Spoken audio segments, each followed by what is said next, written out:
Hi, how are you going with your IELTS writing practice? I know it's difficult, and that's why you need help sometimes. So today I'm going to help you how to describe a line graph and a table. So the task involves both a line graph and a table. And I really encourage you to learn from high-level models. I'm not one to advertise heavily, but I do encourage you to share them around. At the moment they're all free, and of course learn from good teachers who can write high-level models. So here is the task. Just let's stay back a little bit and look at the whole picture. There is a line graph, and you can see the line never dips. It keeps going up for the whole time. And there is a table. Immediately start thinking about how long the data was taken and how many categories there are here. Let's read the instruction. The charts above show the number of visits to Australia and where the visitors came from over a period of 30 years. Summarise the information by selecting and reporting the main features where relevant. This last sentence is in every IELTS test. You have to summarise, you don't write about everything, and you select and report the main relevant features. You don't have to describe all these numbers. That will waste your time. So first we have to write an overview. Keep it simple. What is the purpose of the data?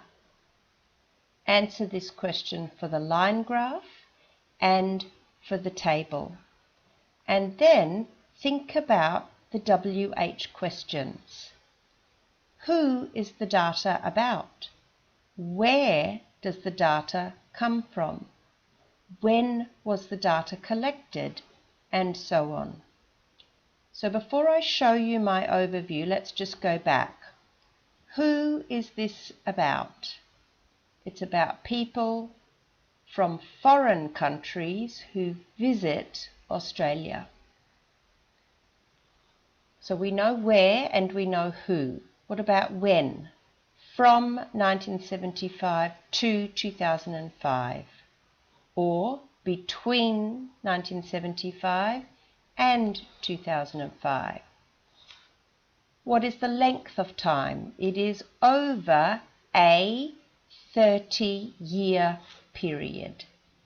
Over, not during, over a 30-year period. And what is this?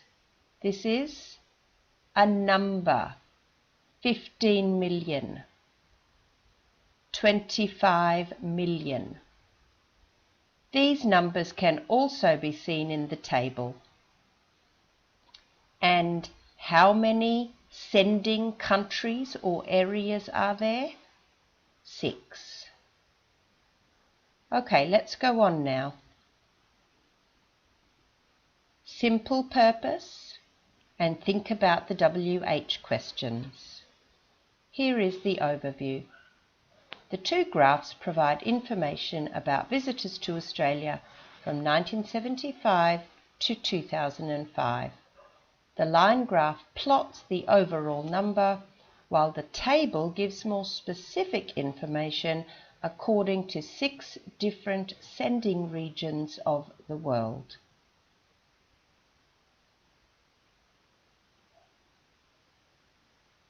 Ready to keep going? Okay, the next paragraph, the second paragraph, you want to think about the line graph. Think clearly and write directly. It's a line graph, so focus on how to describe trend over time. What are the overall trends? And then are there any specific details that are relevant? Remember, I said at the beginning, don't write about unimportant numbers. And here it is. Dealing with the line graph, it is very clear that the number of people who travel to Australia rose significantly and consistently over the 30-year period. In 1975, the figure was 8.8 million, and by 2005, it had gone up well over 3 times to reach 30.4 million. This paragraph is only 2 sentences, but each sentence is detailed and complicated.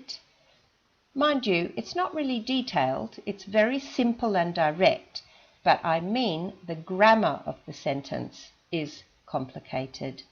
I'll just let you read it again quietly.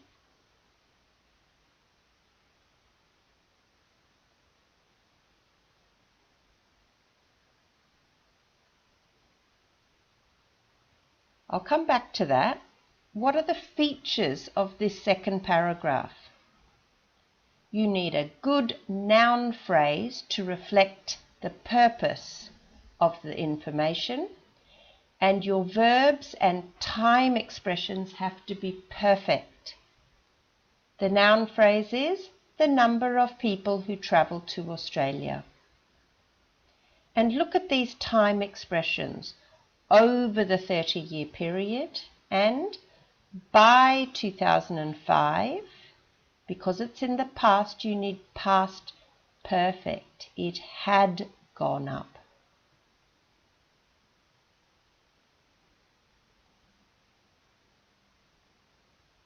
I'll just remind you of the line graph again. Here we go. Remember, by 2005, it had gone up. It rose significantly and consistently. I said number of visitors to Australia, or number of people who travelled to Australia. So I'm trying to use synonyms instead of copying.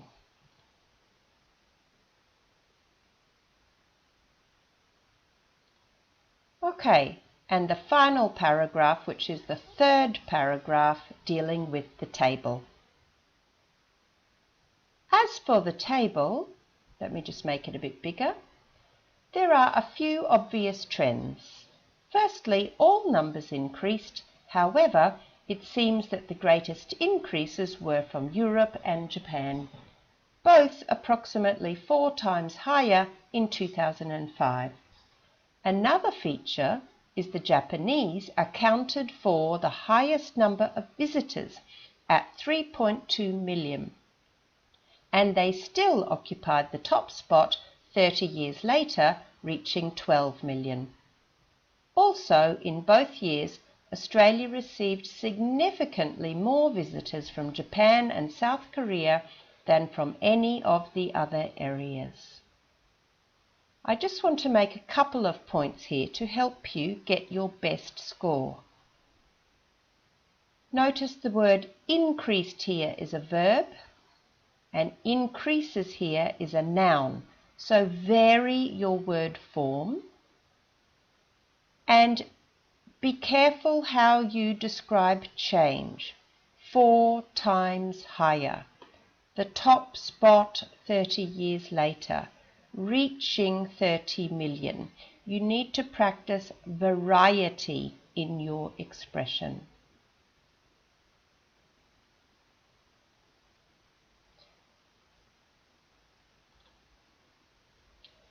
So I thank you for watching this presentation. I'm here to help, and don't hesitate to share this presentation around. It's totally free, and by all means contact me if you would like an individual lesson.